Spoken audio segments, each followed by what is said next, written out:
Hey, good morning, everybody. Welcome to another episode of Performance Shift. And you are on with myself, John Register, and we have Kat Coppett. If you've ever wondered what it takes to achieve remarkable success, to overcome obstacles and transform your performance in the face of big change, then you're in the right place. You are indeed. This is the podcast that will take you on a journey of discovery, exploration, transformation, and give you the tools to navigate your own moments of change. Once again, my name is John Register. I'm a two-time Paralympic athlete, combat Army veteran, and an author.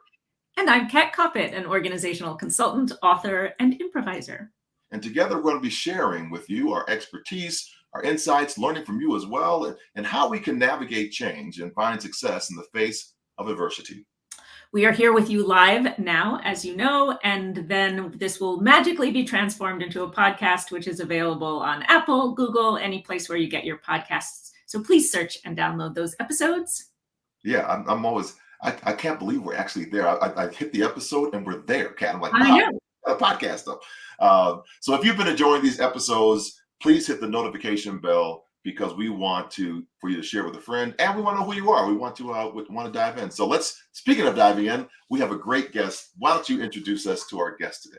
Oh my goodness, I'm so excited. I feel like since we started this podcast, this is a guest I wanted to have on and to introduce you to, John. Her name is Nitya Shekar, and she has so many areas of expertise. She blends her legal background, her executive coaching work, and her interest in neuroscience research to expand what is considered possible in leadership and team effectiveness. Her specialty is building values-driven company cultures with strong focuses on career mobility, change agility, and communication. She's joining us from New York City, and you can tell already just from that intro why I'm so excited to have her here, can't you? Oh my gosh. So once and the one, the only, the amazing Nitya Shekar. Wow. Yay! Hi, Kat. Hi, John. Thank you. What a wonderful intro. I want an intro like that every time I enter a room. Thank you so much. Right. We also have an intro. Yeah, John has good theme music, right? You're like, yeah. What would your theme music be? Mine or no? Nitya. Well, I know what is yours, John. That will give us time to think about what our answer would be. I don't have an answer. My amazing virtual assistant who fired me. It's good to go work with a larger company because I'm a company of one. She wasn't working out. She wanted to come back, and she's an artist, and she gifted me with a theme song that does my entire life.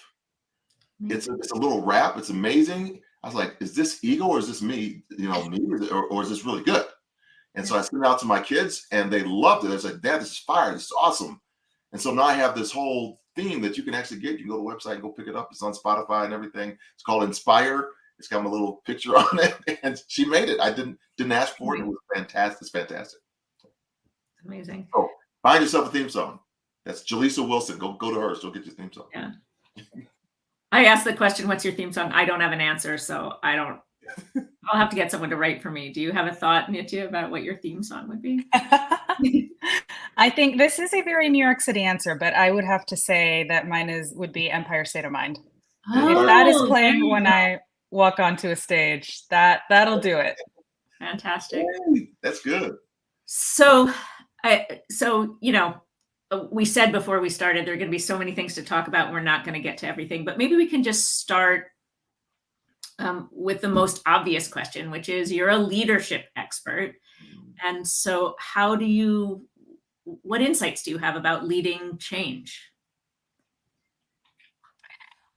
Well, I like, first of all, the way that you put it, which is leading change. When you're in a leadership position, you're leading change whether you're the one who initiated the change or not. Sometimes the change is coming from you. It's an idea that sprouted in your head that you're now trying to implement. And sometimes the change is coming from beyond you. That could be from above you, from your own senior management, or it could be just from the outside world, something really not in your control at all.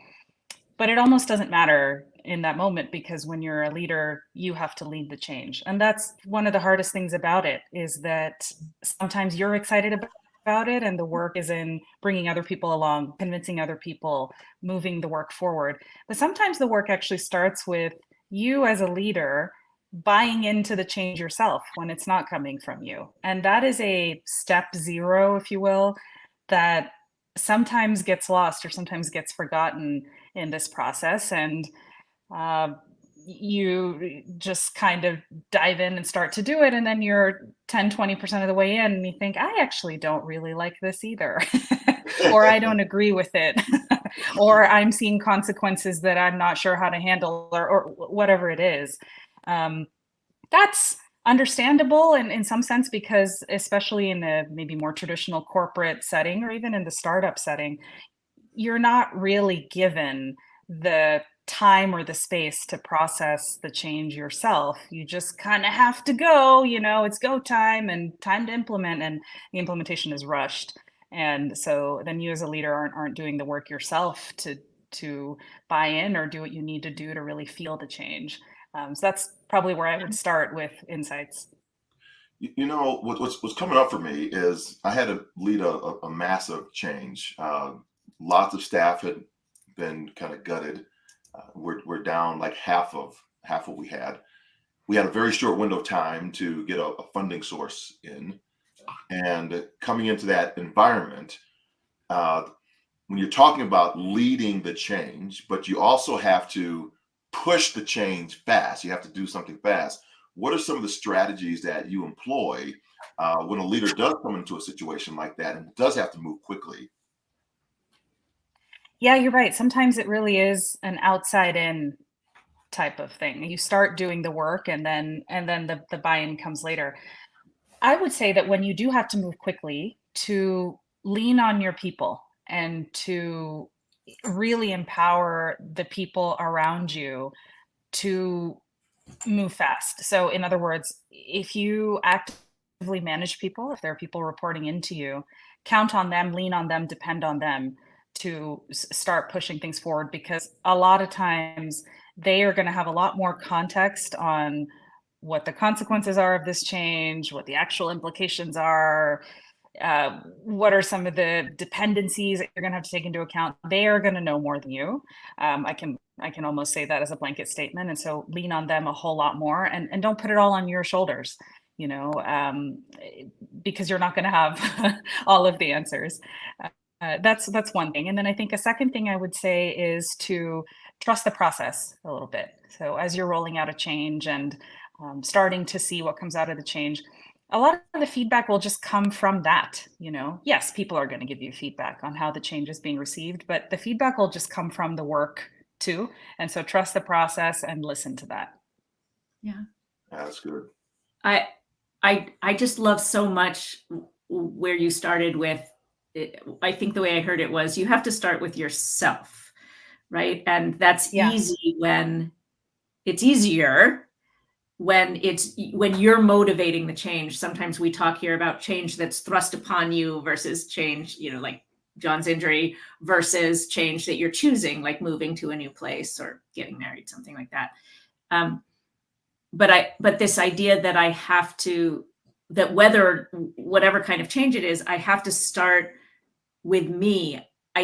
It resonates for me when we talk, especially in organizations, about skipping that point, right? Like that, okay, here's the change. How am I going to communicate it? What am I going to say to other people? As opposed to really investigating, where do I feel confident? What am I unsure about? Where am I resistant?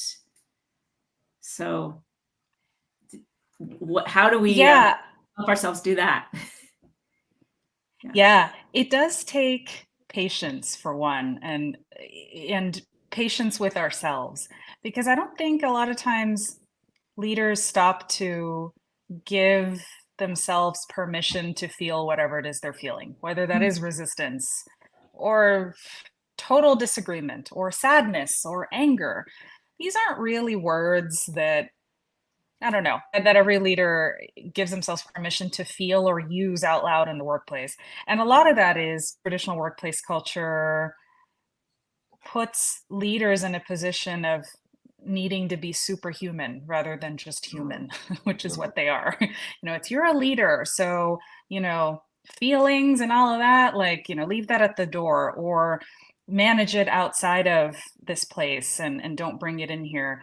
But actually, sometimes the best thing a leader can do is to really feel whatever it is they're feeling, and not resist the resistance, right?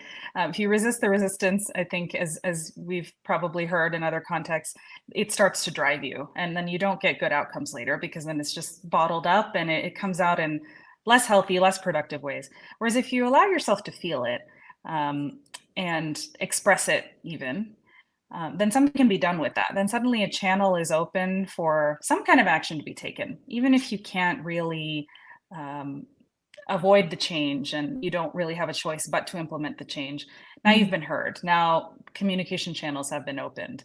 And it really is unfair sometimes, the pressure that we put on leaders to not do that and to sort of model this almost robotic perfection in front of their people. And that's just, it's not helpful at all. And people are smarter, I think, than we give them credit for, in the sense that people that we lead, they can see it. We're pretty transparent, and they're not really going to be inspired or motivated to move that change forward if they're not really convinced that the leader is behind it, or at least being honest about the fact that this is hard. That's interesting. I'm going back a couple of questions what you said earlier when I was asking about how do you manage in a very short period of time, and that I was thinking that's exactly what I was doing. I was just trying to empower, because I had no clue of what was the holes and the landmines and all these things that were there to lean on the people. And then at the same time, there was a group that tried to can take advantage of that space as well. So almost like trying to, I won't say sabotage, but I will say trying to grab for power, and to show that they are the ones looking good. But now here you are trying to empower others, and then now they're trying to take that power and shift it around. When you start seeing that as a leader, how are you managing that dynamic of the team to ensure that everybody's rolling in the same direction, and kind of establishing yourself as, we are going this way, I'm the one that's coming in here, but at the same time, I need all of you to move us forward? Yeah. It is interesting what you bring up, that in times of great change, sometimes you see what really motivates people. these you use the phrase grabs for yeah, we think we know people, and then everything's shaken up like a snow globe, and then you see, oh, this is what this person is really after, or this is the choice that they are deciding to make in this moment. A lot of that comes out of the woodwork during times of change. So I'm not suggesting in any kind of extreme way that we have to hold that against people forever or something, right? People have their moments. But it is data. It is data on how people show up during change. So I do want to put that out there. It is relevant. As far as how to handle it, I actually think that, and it may depend on who the person is, right? Is this a person who, in the traditional sense, reports into you? Is it a peer? Is it a stakeholder? Is it? I think that is material to my answer. But assuming it's somebody that you have enough of a trusted relationship with that you can pull them aside, I think having a real conversation about it and calling it out is important. I'm not going to suggest that it's easy, but I am suggesting that it's important to do, to share what you're noticing. So not in like an accusatory way, but let's say it's Kat. I'm just going to pick on Kat for a second as my example. If it were Kat, for me to pull Kat aside and say, hey, Kat, it's a lot going on right now. We're in transition. X and Y and Z are happening. And this is what I'm noticing in you. So not saying, Kat, you're being this, or Kat, you're doing this, because we don't know. Those are statements that are filled with assumptions and interpretations. But Kat, here's what I'm noticing. Can you help me understand what's going on here? I think that has to be the preface John, to the statements you said around, hey, I actually need us all going in the same direction, or I need all of you here in order to move this forward. It requires a hold on, stop. I'm noticing this. What's going on? What's motivating this? Can you help me understand? And then that can lead to a conversation around, well, here's what I really need to be motivating you. Here's where I need your head at, kind of. I could have used you like last year. Where were you in my life? You're doing this, and I didn't do that. So, but I didn't do that. but yeah, that's good, fantastic. Thank you for that amazing answer for that. Go ahead, Kat. Oh, so much.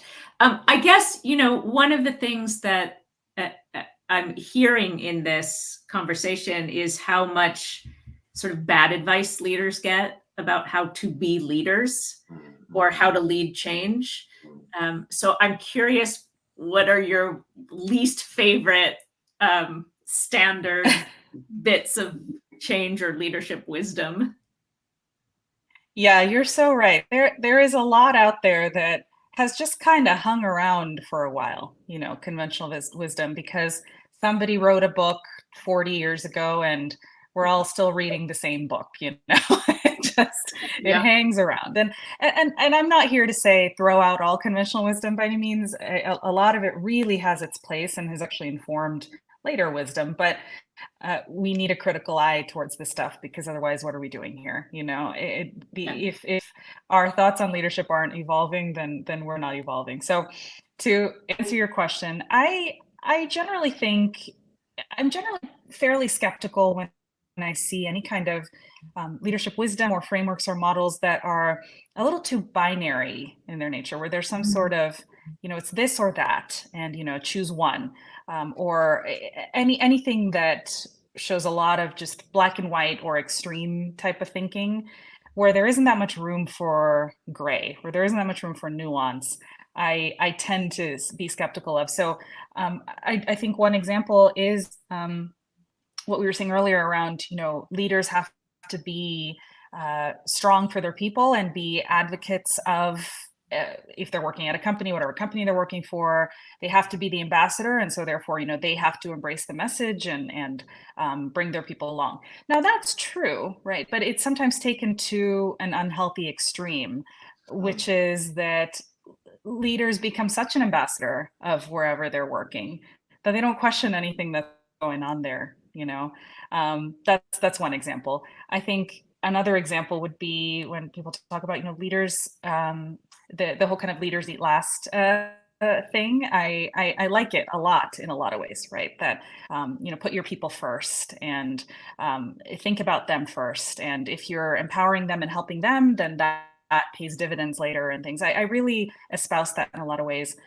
But I think, again, I see leaders who take that kind of advice too literally, and they not only eat last, they kind of forget to eat at all, and forget self-care and things like that. So I worry a bit that a lot of leadership wisdom is taken a little too literally, it's taken a little too extreme. The same can be said for, hustle and grind culture. And I think, Kat, how I feel about that. And John, I'm not a fan. I'm not a fan of it. Not to say it doesn't have its place. Leaders very often have to be the ones who are carving the path, and that takes work. It just does. And that said, it can spiral into patterns of behavior that just set the wrong precedent for the people that we're leading, that we don't take care of ourselves, or that the work before everything kind of thing. So that probably is sort of an umbrella of leadership wisdom that I really question these days.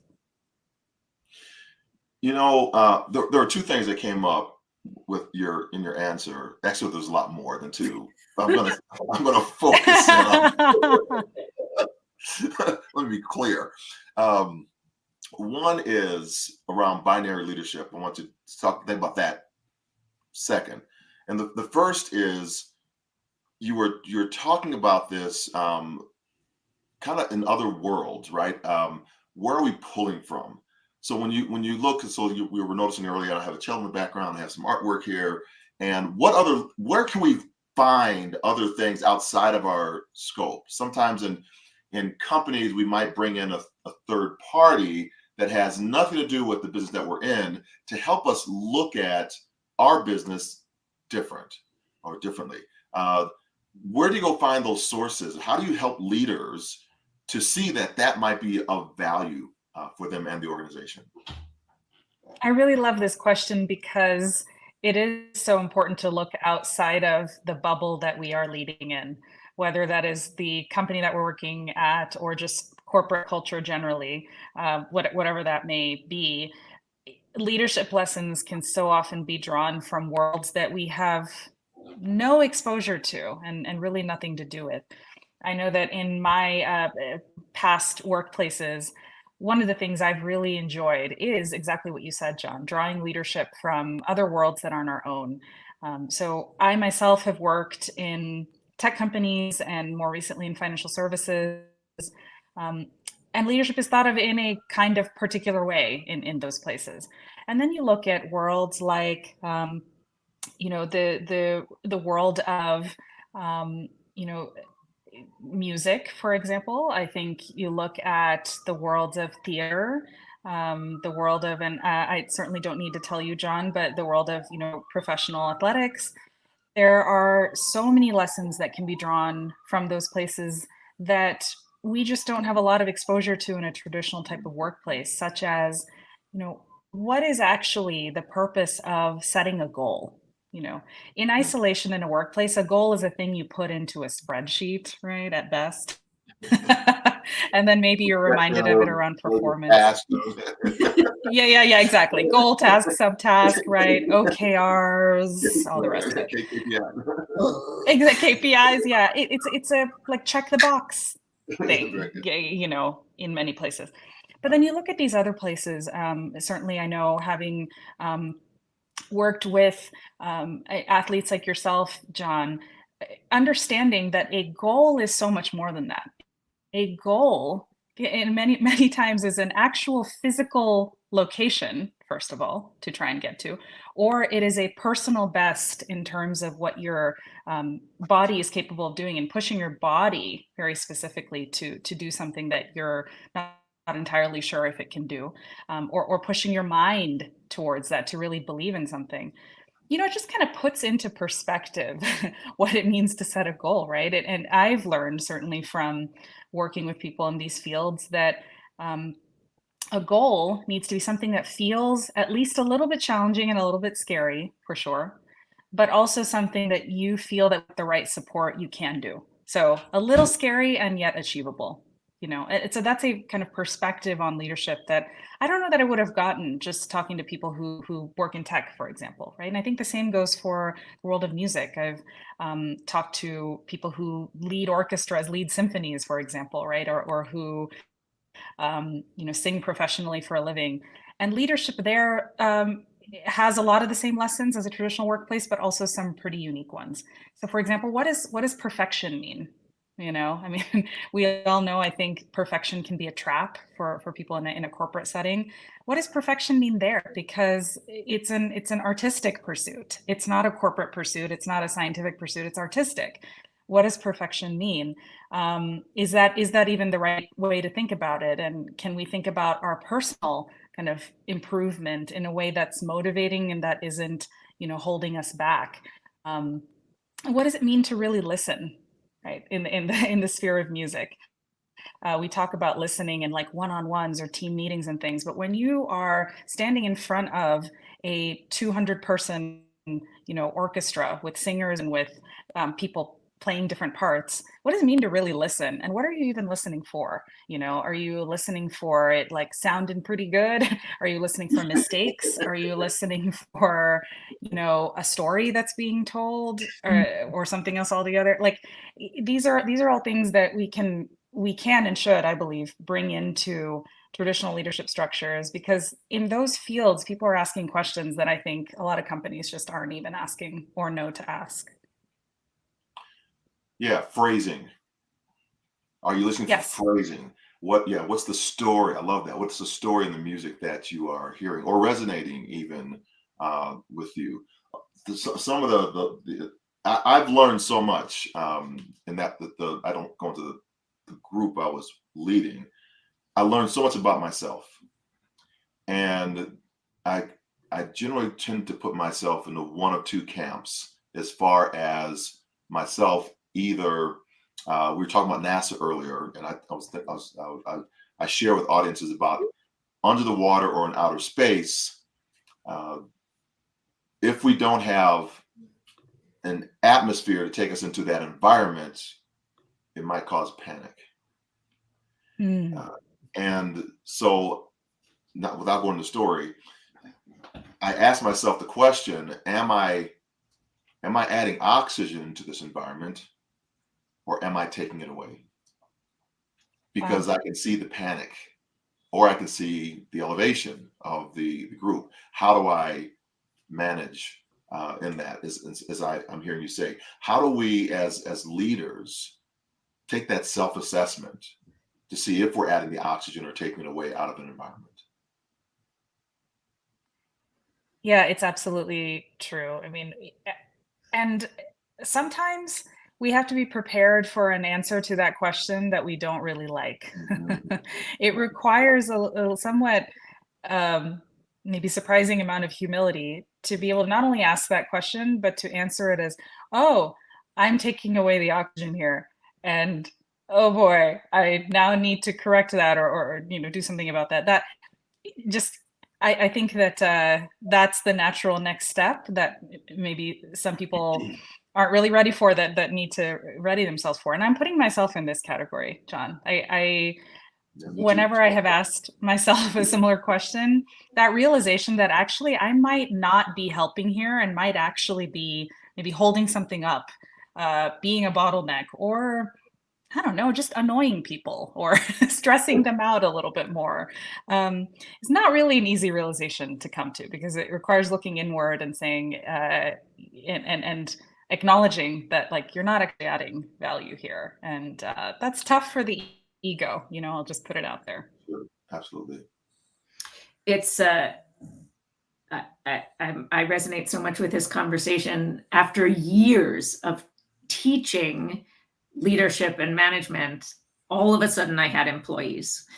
Like I had, and it was so different to actually be a leader, right? To actually lead, as opposed to understanding theoretically leadership. Yes. What you do. And this idea of, like, when am I the problem feels really, really resonant.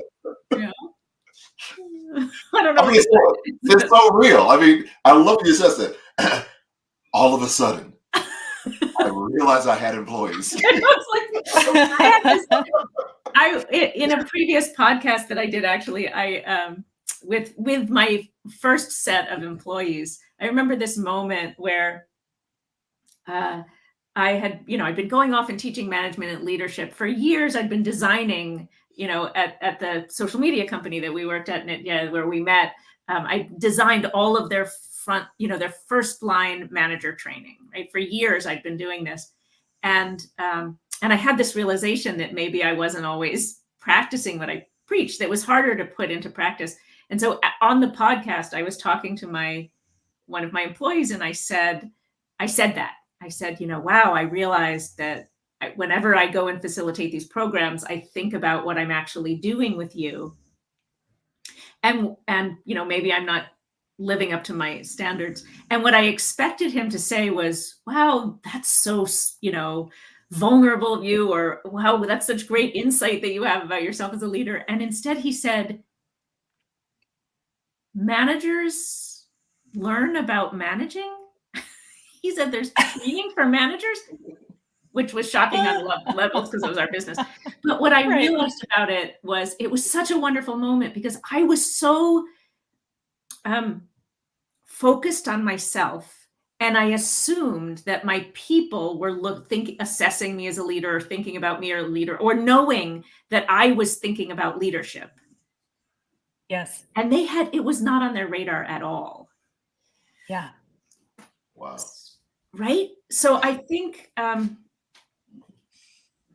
if we just circle back to this idea, and we're going to play a game in a minute, but I guess, just sort of in summary, there's something about the theme for me as we're talking feels like it's about really having self-awareness and taking care of yourself, and then somehow matching that with or figuring out how to bring that to the people that you're serving in change. How does that land, or what would you add? I love the way you put that, in that self-awareness, even though it's double-edged and you might not necessarily like what you become aware of, it is the necessary first step to serving others. And that is, if you believe that leadership is, at the end of the day, serving others, which I absolutely do. But if you're not starting with, hold on, how am I showing up right now? How am I equipped to serve? Am I equipped to serve? Do I need different tools? Am I using them right? If you don't start there, then you're not necessarily setting yourself up to do it. But I also like what you said, Kat, about this spotlight effect thing of like, we sometimes think everybody can see every single thing that we're doing or thinking about or that's motivating us. And a lot of times people we're leading are trying to get through the day, right? Trying to finish whatever it is they're doing. And they're not necessarily so focused on this, which is all the more reason I think that we as leaders can and should be motivated to make their day and their lives and their careers as hopefully as easy as possible, so that they don't have to think about it. Yeah, beautiful. So beautiful. You just put things together in great perspective. That's great. I'm just geeking out right now, so that's. Yeah, I think we're gonna have to have you back because we can't possibly. Benny Campbell is on. He says, "How do we navigate?" I'll put up here. How do we navigate self-awareness, self-consciousness, and self-delusion? Brenny. I said, I'm sorry, I didn't have my glasses on. Not Benny. Brenny Campbell. Sorry about that. Brenny. Thanks for being on, Brenny. Appreciate you. Hey, Brenny. Well, what do you think about that? How can we be clear about when we're being self-aware and when we're deluding ourselves? Yeah, I think that the practice of self-awareness, self-consciousness is not a solo practice. It's okay if it starts as a solo practice, people reading the leadership books and all that kind of thing, but it is not a solo practice. It does involve other people. And so this could be that you get a coach. I certainly have a personal bias in favor of that, right? Someone who is professionally equipped to help you with this and call out things like self-delusions and what you might not be seeing, blind spots and such. But whether it's a one-on-one type of coach or not, just getting feedback in some way from people around you is, I think, probably one of the best antidotes to self-delusions or just anything unexpected that comes up when you're in that self-awareness practice, is just getting other perspectives. Now, the key is not to get too caught up in other perspectives or latch on too much to this person thinks this about me, but more just see it as data, incoming data, just getting a lot of data, so that it's not just your own perspective on yourself that you have, but you have this wide range of ideally diverse perspectives that you can then step back and build into a picture. This is where a coach can be really helpful, actually. But even if you don't have a coach, just doing that data gathering and saying, okay, here's how I see myself and my strengths and what I need to work on. And then here's what other people think. There are formal ways to do this in something like a 360 assessment or whatever, but it doesn't have to be that. It can just be talking to people, and asking them, how am I showing up? What can I be working on? And as long as you're doing that in a way that's genuine and in a way that they can trust you, hopefully you'll get a lot of good information and build the right picture of who you are as a leader. Love that. Beautiful. Thank you. Kat, want to play a game? Yes. And in the background, I've been thinking about, I had a plan, which is always dangerous. And I've been listening to our conversation and thinking what actually is a game that can sort of get at what we're talking about. So I'm modifying on the fly a game that I would typically do with a larger group of people, but we're going to just see how it works. So one of us is going to say, here's the phrase, like, my name is whatever, and something that's true about you. And then if it's true for the others of us, we're just going to raise our hand. to sort of chime in. There's no good or bad if we're the same or different, but we're just learning about each other.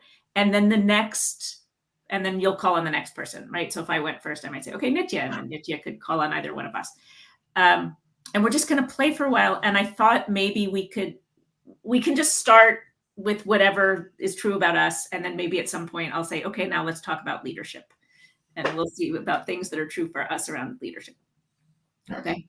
So, so I'll start and I'll just say, my name is Kat, and what's true about me is that I'm most comfortable being second in command, but having someone that I can pass the buck to or get advice from. Anybody? No. Okay. I'm unique. All right, Nitya, you go next. Are we allowed to comment on those or no? We'll just keep going. Let's keep going for a little bit and then we can comment at the end. Unless you have something nice to say, then I want to hear it. No, not really. All right. I'm Nitya, and what's true about me is that I really enjoy diving into the minute details, not from a place of micromanagement, but I just love the little details and specifics. No, definitely not. Turns out I'm also unique. That's great. We're going to make a good team so far. How about you, John? I was just going to go pretty simple. My name is John. What's true about me is I love chocolate. Oh, yes. Thank you, John. Thank you. Okay, who are you going to call on? Let's go back to Nitya. I'm Nitya, and what's true about me is that I love listening to podcasts. I'm a podcast fiend. I am a podcast fiend. Are you still doing your podcast, Nitya?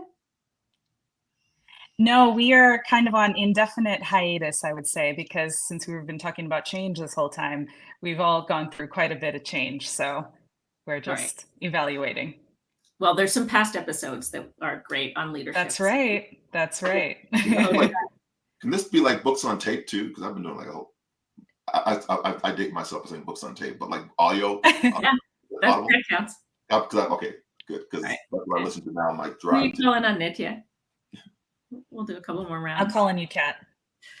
My name is Kat, and I have an amazing kitten sleeping on my feet. So I guess I'll just say I have a cat. Cats. Okay, I'm going to call on you, John, once you start sneezing. You want to bring us home, John? You could do one more for us. Okay, yep. Okay. My name is John, and what's true about me is I killed 10,000 chickens a night. You killed 10,000 chickens a night. A night? Anybody else have that? No, but we want to hear that story. No. I used to work for Tyson's Chicken in the live hang, and it was the job that told me to stay in school. So I counted one night. Wow. I counted because it was a rote thing. I counted for an hour how many chickens were coming through that me personally was hanging up. And then I multiplied that by the 8-hour shift. And that's the number I came up with. Wow. Wow is right. Well, I guess what I want to say, thank you all for playing. So 2 things about this. One is if you're, there are lots of ways to scale this. In virtual space, you can have people cover their cameras, like with a Post-it note, and then reveal themselves if it's also true about them. It's a great way for groups to get to know each other. In person, sometimes we play in a circle, like in musical chairs with one person in the middle, and then everybody switches places and tries to find a new chair. But as you can see, even just in a little bit we did, it's so quick to learn about each other and where you're unique and wonderful and where there are connections. And so I really appreciated how much of our conversation today, Nitya, was about knowing yourself as a leader and being authentic about where you're coming from and what you care about and what you need so that you can. That's what made me think of this game. I love Thank what you. you were Yeah, that was talking fun. about with Nitya, about the third way, another way. Jason Saul has a book called The Third Way, and it's just gathering more information and Kat, your brilliance of what you always share, and just how you just think about things different and push the conversation. Fascinating. I know we're at the top of the bottom. Is it top or bottom? We're Middle of the hour, but we're at the middle we'll come hour. to the end. We're coming to the end. And so thank you so much, Nitya, for being on with us.